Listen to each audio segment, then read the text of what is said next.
Merci de renouveler votre confiance à Télé 50. Je le disais au sommaire, a ouvert hier mercredi à Kinshasa la 12e session du comité exécutif du Forum parlementaire de la CIRGL se clôture ce jeudi, présidée par Léon Kengo Adondo, président du Sénat. Cette réunion de 2 jours se penche sur les questions politiques, sécuritaires et humanitaires dans les États membres de la région, notamment sur la crise au Burundi, au Soudan du Sud, en République centrafricaine et l'Est de la République démocratique du Congo. Revenons sur l'ouverture de ces assises au Palais du Peuple. Le rendez-vous de Kinshasa, capitale de la République démocratique du Congo, a été respecté par les parlementaires de la CIRGL dans le but de prendre part à l'adoption de l'ordre du jour de la plénière de la CIRGL prévue pour le mois de décembre prochain. Ce mercredi, la cérémonie d'ouverture de la 12e session du comité du Forum de parlementaires de la CIRGL a été effectuée dans la salle de conférence internationale du Palais du Peuple. Le Parlement de la République démocratique du Congo est heureux d'accueillir toutes les délégations venues des parlements membres. À l'occasion, le comité exécutif examinera quelques questions liées à la situation politique, sécuritaire et humanitaire dans certains pays membres du Forum. La République du Burundi, la République centrafricaine, la République démocratique du Congo et la République du Soudan du Sud.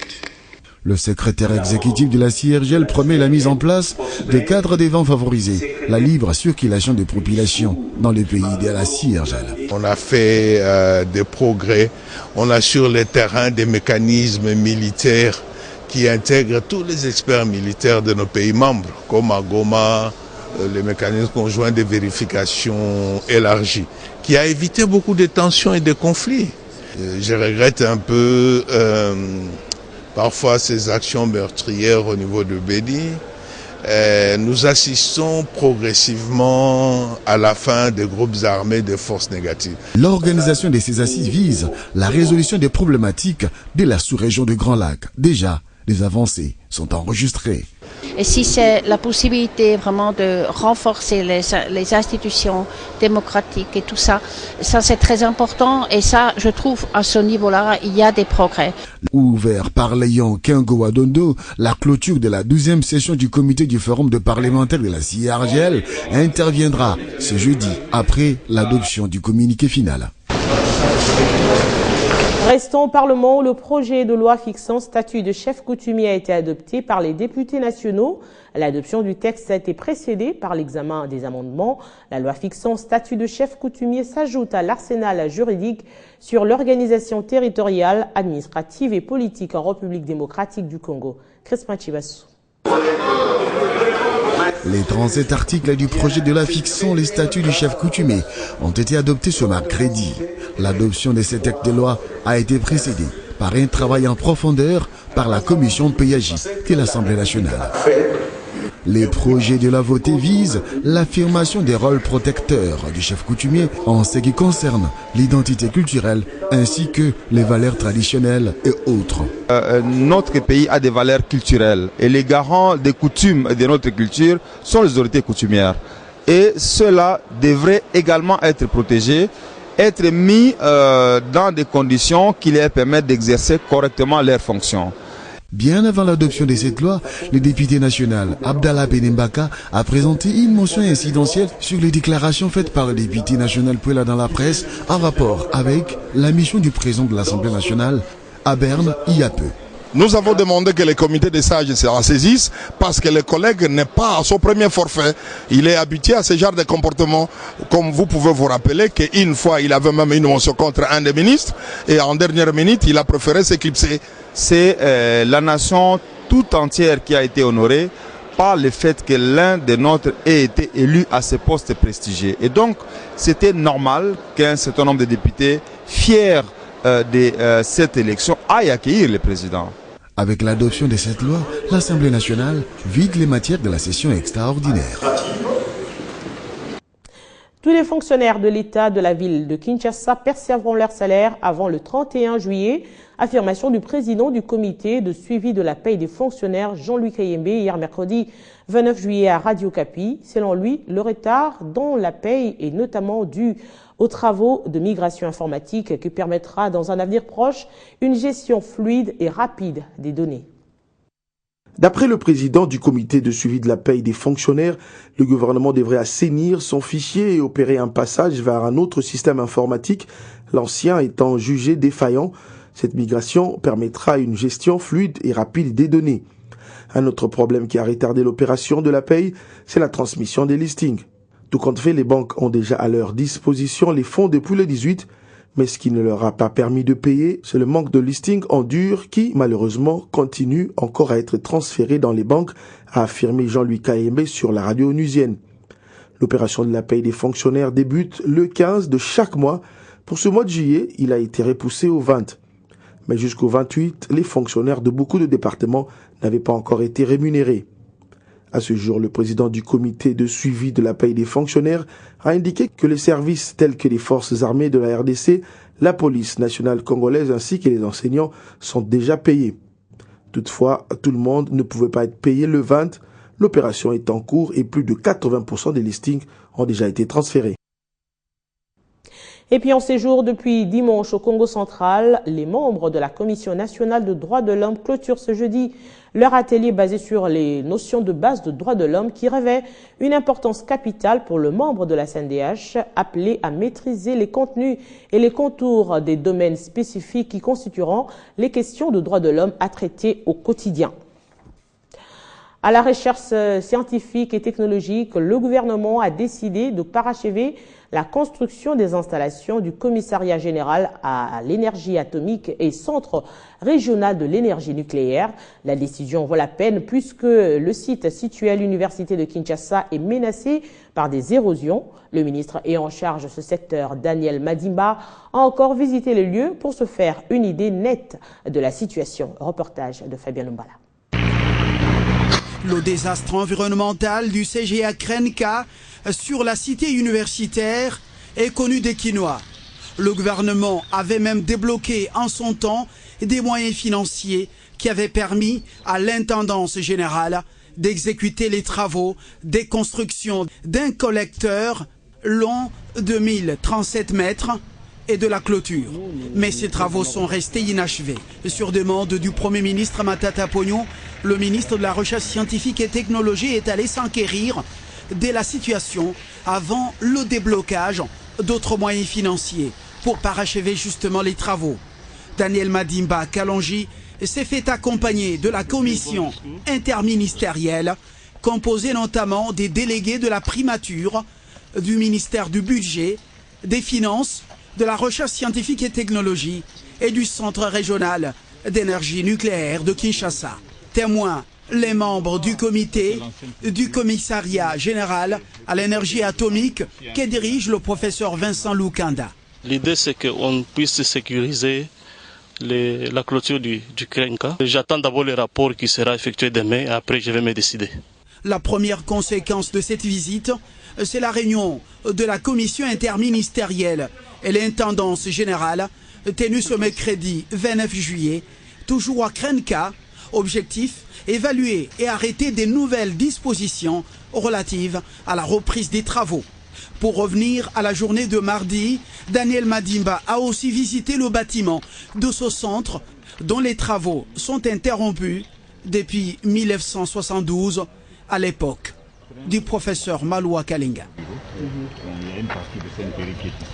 Parlons à présent du séminaire national d'information sur le démarrage des activités du guichet unique intégral du commerce extérieur.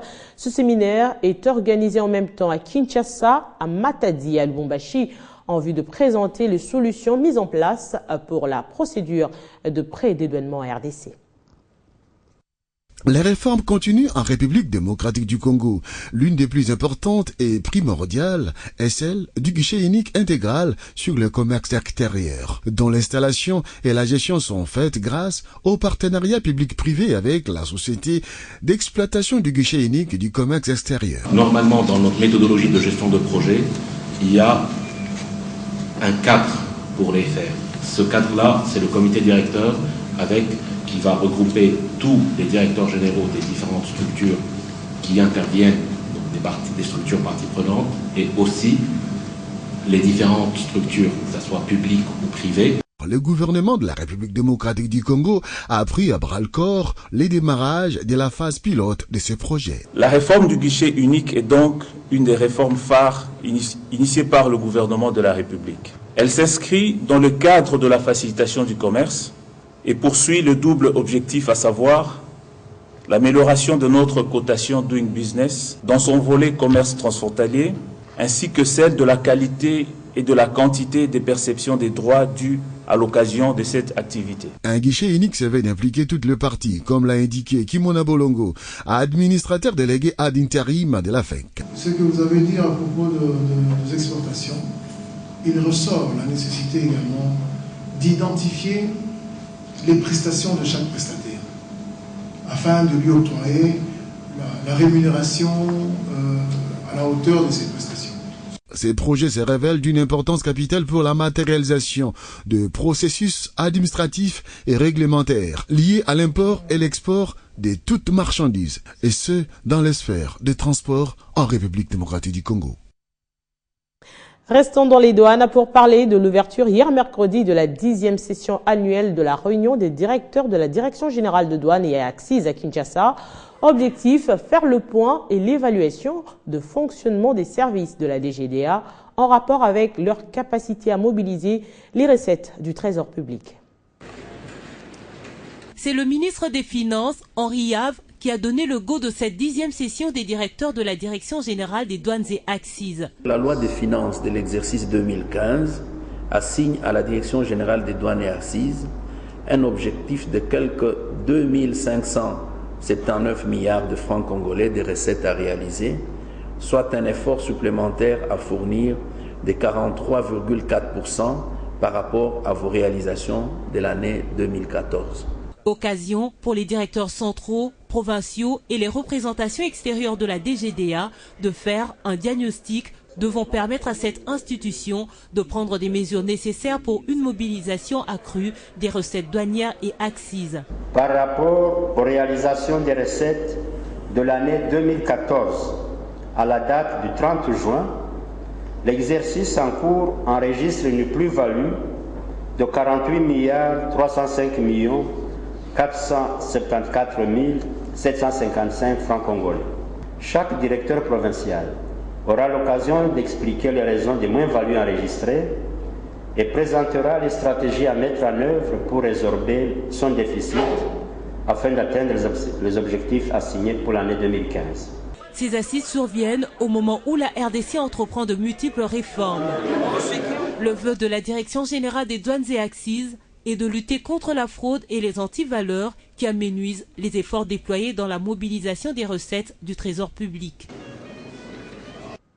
Plus qu'un jour pour le paiement du premier acompte prévisionnel de l'impôt sur le bénéfice du profit de l'exercice fiscal 2016, revenu 2015, la Direction générale des impôts rappelle à tous les contribuables concernés à respecter la date du 31 juillet pour s'acquitter de leurs devoirs et promet des sanctions négatives à tout contribuable en situation d'irrégularité. Cette fois-ci, le point a été fait par le directeur des grandes entreprises de la DGDI. Suivez. Cet appel concerne les contribuables relevant de la direction des grandes entreprises, des centres des impôts, ainsi que de sièges modélisés et modernisés des directions provinciales des impôts. Le directeur des grandes entreprises de la DGI, Franck Mbouyou, rappelle ces contribuables. Le paiement du premier acompte provisionnel de l'impôt sur le bénéfice et profit de l'exercice fiscal 2016, revenu 2015, doit intervenir au plus tard vendredi 31 juillet 2015. Le calcul du montant dû à acompte est simple. Les directeurs de grandes entreprises de la DGI précisent. Le montant de l'acompte est de 40% de l'impôt déclaré au titre de l'exercice comptable 2014, augmenté des suppléments éventuels établis par l'administration fiscale, que ces sommes fassent l'objet ou non de contestation. Le défaut ou l'insuffisance de paiement de l'acompte est sanctionné par une amende égale à 50% de l'acompte non versé. Et quant à la procédure pour s'acquitter de ses devoirs, il est simplifié par la Direction générale des impôts. Les modalités de paiement de l'acompte provisionnel se présentent auprès de son banquier. Ministre de ces deux documents, c'est-à-dire le bordereau le versement de la compte provisionnelle et de l'attestation qui lui a été délivrée par son banquier, il se présente auprès des proposés de l'administration fiscale pour souscrire le paiement de la compte provisionnelle. Il attire aussi l'attention des contribuables sur les défauts ou l'insuffisance du paiement de cet acompte. J'aimerais rappeler à tous les contribuables que j'ai cités ici de ne pas attendre les derniers jours. L'homme averti en vaut deux. Chaque contribuable a suffisamment de temps pour se préparer afin de se mettre en règle.